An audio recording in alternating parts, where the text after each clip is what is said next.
जो नाम जप करता है, भगवद आश्रित है, भगवत मार्ग का पथिक, सबसे पहले उसमें एक क्षमता जागृत होती है।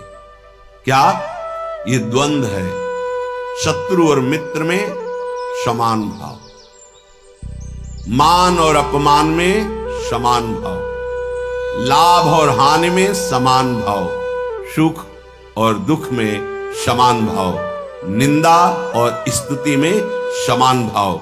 तो बोले द्वंद्व रहित, द्वंद्व विमुक्ता, ये पहली साधक की वृत्ति जागृत होती है। ध्यान रखना, अगर आपकी साधना परिपक्व अवस्था की तरफ जा रही है, आपकी साधना ठीक है, तो पहला लक्षण है तितिक्षवः, वो बहुत धैर्यवान और सहनशील होगा।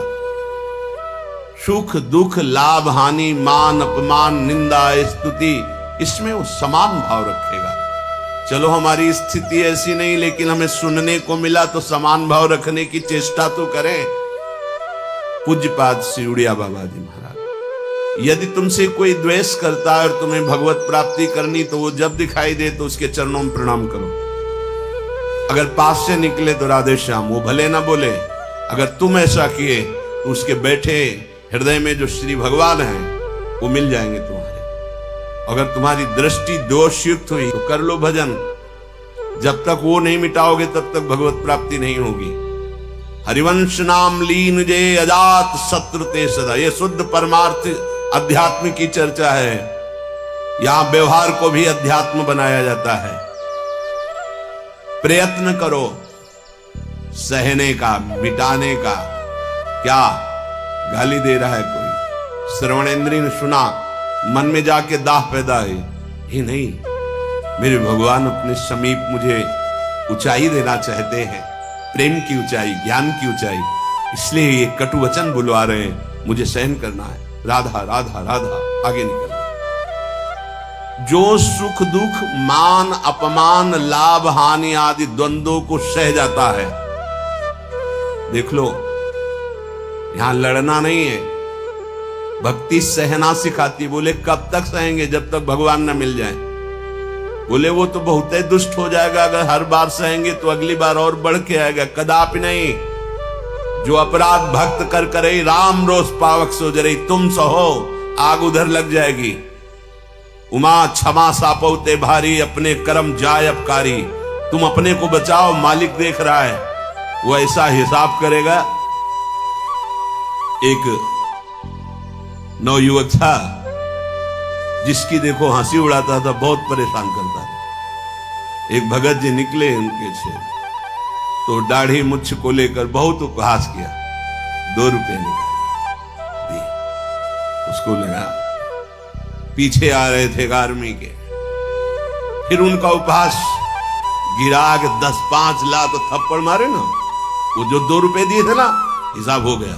अब दोबारा उस गली में नहीं खड़ा हुआ वो। राम रोष पावक सोजरी, तुम जाओ झुक के। वो आ रहा है झुकाने वाला, किसी रूप में रौंद के रख देगा उसको, क्योंकि उसका स्वभाव ऐसी जगह हाथ डालेगा जहां हाथ जल जाएगा। ये ना सोचो कि अगर हम 10 बार सह गए तो 11वीं बार वो फिर बोलेगा, बोलने लायक नहीं रहेगा।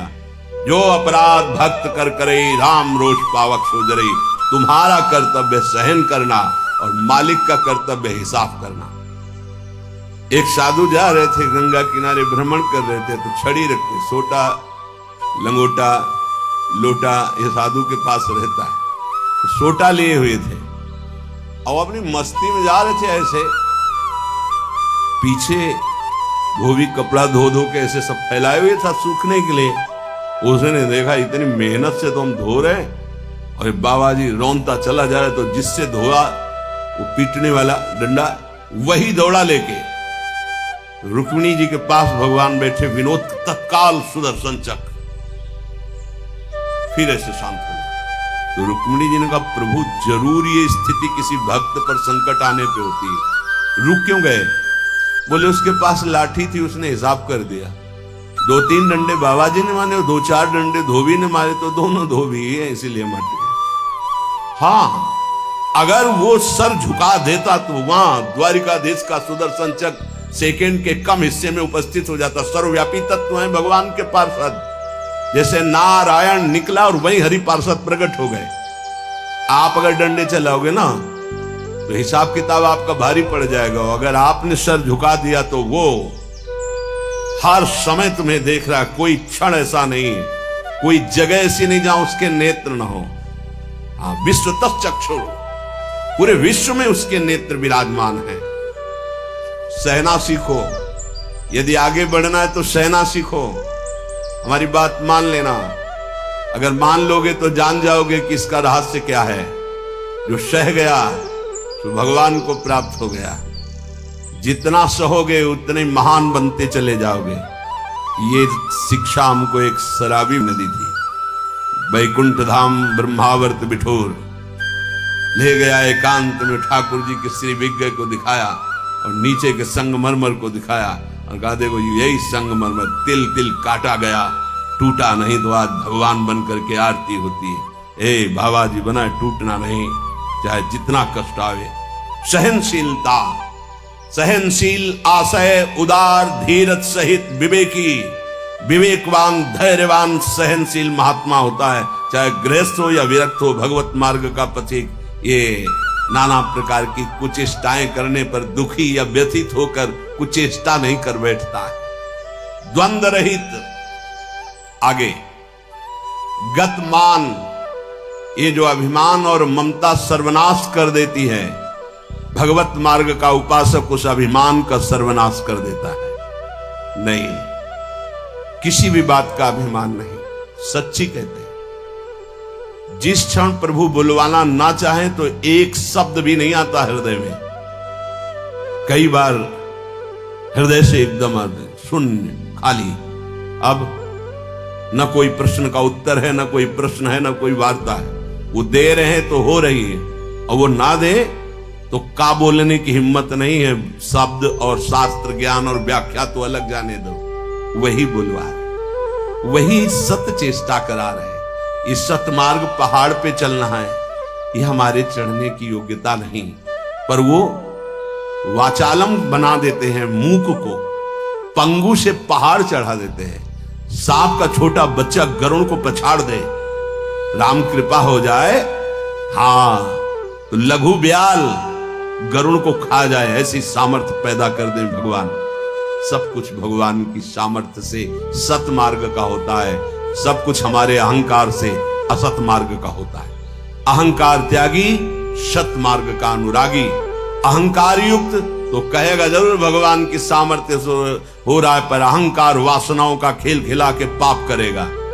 तो कह रहे गतमान, ये भगवान को अधीन करने वाली आगे बात कह रहे हैं कि सुख निधान भगवान तुम्हारे अधीन क्यों नहीं हो जाएंगे यदि ऐसा करोगे।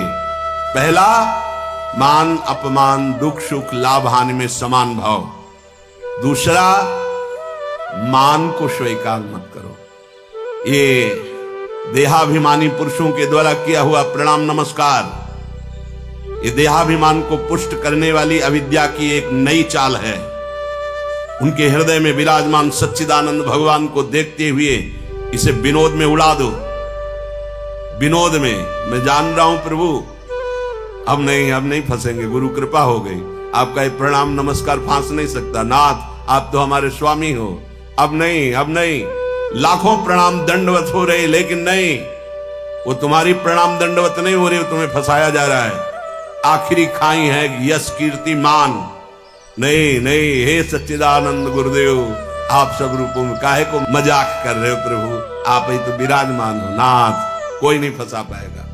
अब हम तो बड़े भजनानंदी, हमारा बड़ा नाम हो रहा है, प्रणाम नमस्कार हो रहा, तो आगे है खाई, उसमें मुंह भरा गिर जाओ, निकल नहीं पाओगे। जैसे कंचन की खाई, कामिनी की खाई, ऐसे कीर्ति की खाई।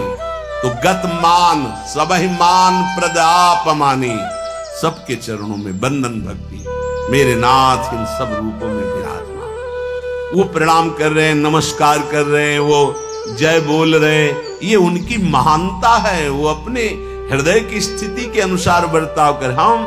हम तो अधम जीव हैं, प्रभु की कृपा से चल रहे। मेरे प्रभु सब रूपों में, कहीं मान नहीं छुएगा। और अगर मान छू गया तो विष चढ़ गया। सम्मानम कल्याति घोर गरलम। ये मान रूपी जहर केवल गुरु कृपा से ही दूर होता है। एक ही जगह इस मान की धुलाई होती, दूसरी जगह नहीं। और दूसरी जगह तो आप जहां भी जाओगे वैष्णव चिन्ह देख के सम्मान होगा। एक है घाट, गुरु घाट, जिनमें इसकी धुलाई होती है, वहां कोई भी तुम्हारी चतुराई नहीं चलेगी, कोई भी गुण नहीं चलेगा, कोई भी प्रभाव नहीं चलेगा। वहां धुल के रख देते हैं इस मान को। और जहां मान धुला और दैन्यता आई तो हरि कंठ लगा लेते हैं, भगवान उसे अपने समीप रख लेते हैं। बलिहारी गुरु आपने, जिन्होंने मान को मिटिया मेट कर दिया। बलिहारी कभी नहीं सुधरता है मान का स्वभाव। ये गुरुदेव, इसीलिए गुरुदेव के हाथ का खिलौना कोई बिरला ही बनता है। अहंकार के हाथ के खिलौने तो सब बने हुए, जैसी चाबी भरता है अहंकार, वैसे ही खेल हो रहे। लेकिन कोई गुरुदेव के हाथ का खिलौना विशेष लाडला होता है। भर दी चाबी, अब उसके हृदय में खेल चल रहा है निकुंज का। मान का त्याग करा करके दैन्यता का भाव प्रकाशित करना, ये प्रेमी महापुरुष सद्गुरुदेव की कृपा से होता है। गत मान, आगे ज्ञान रथ।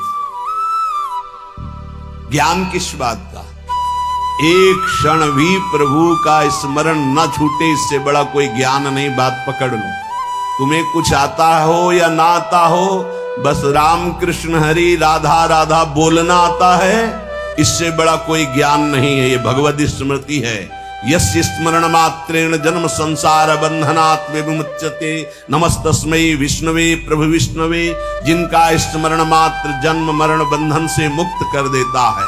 राधा राधा कृष्ण कृष्ण। ज्ञान रथ। जब आप नाम जप करेंगे तो स्वाभाविक, सच्ची मानिएगा, इस शरीर से प्यार खत्म हो जाता है।